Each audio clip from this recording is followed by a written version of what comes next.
Supreme court के आईनी bench में सिविलियंस के मिलिट्री ट्रायल से मुतालिक केस की समाअत जारी है। जस्टिस मुसर्रत हिलाली ने वकील सलमान अकरम राजा से मुकालमा करते हुए इस्तफसार किया कि क्या आप तस्लीम करते हैं 9 मई को जुर्म सरजद हुआ, 9 मई को हद कर दी गई, अब आपको बुनियादी हुकूक याद आ गए हैं। मज़ीद जानेंगे डॉन न्यूज़ के नुमाइंदे उमर बर्नी से। उमर, क्या तफसीलात है समाअत की? जी बिल्कुल, सुप्रीम कोर्ट के जस्टिस अमीनुद्दीन खान की सरबराही में 7 रुकनी आईनी बेंच फौजी अदालतों में सिविलियंस के ट्रायल के हवाले से इंट्रा कोर्ट अपील पर समाअत कर रहा है। दौरान समाअत सलमान अकरम राजा के दलाइल जो हैं वो आज भी जारी हैं। समाअत के दौरान जस्टिस मुसर्रत हिलाली ने इस्तफसार किया कि क्या आप तस्लीम करते हैं कि 9 मई का जुर्म सरजद हुआ है। सलमान अकरम राजा ने कहा कि जी मैं इस पर अदालत को बताता हूँ। जस्टिस मुसर्रत हिलाली ने रिमार्क्स दिए कि 9 मई को तो हद ही कर दी गई, अब आपको बुनियादी हकूक याद आ गए हैं। सलमान अकरम राजा ने मौक़िफ़ अपनाया कि आर्टिकल 184(3) को महदूद नहीं किया जा सकता। मुल्जिमान का आजाद अदालत और फेयर ट्रायल का हक है। जस्टिस अमीनुद्दीन खान की जानिब से रिमार्क्स दिए गए कि फेयर ट्रायल के लिए आपको आर्टिकल 8(3) से निकलना होगा। सलमान अकरम राजा ने मौक़िफ़ अपनाया कि मुझसे कल भी एक सवाल पूछा गया था, मैंने गुज़िश्ता रोज के सवाल का जवाब नहीं दिया।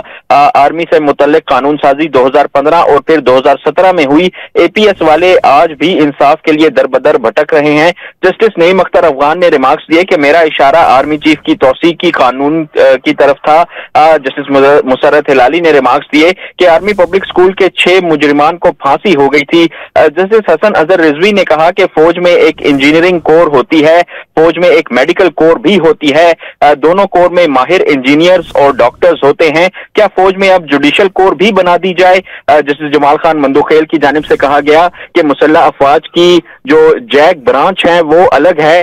जस्टिस अमीनुद्दीन खान ने रिमार्क्स दिए कि ये तो कानून साजों का काम है, एक जुर्म सरजद हुआ तो सजा एक होगी। ये कैसे होगा कि एक मिलिट्री ट्रायल हो और दूसरा मुल्जिम उससे अलग कर दिया जाए? सलमान अकरम राजा ने मौक़िफ़ अपनाया कि इल्जाम लगाकर फेयर ट्रायल से महरूम कर देना ये बुनियादी हकूक का मामला है। मुझे एक बहुत बड़ा क्रिमिनल बना दिया गया है।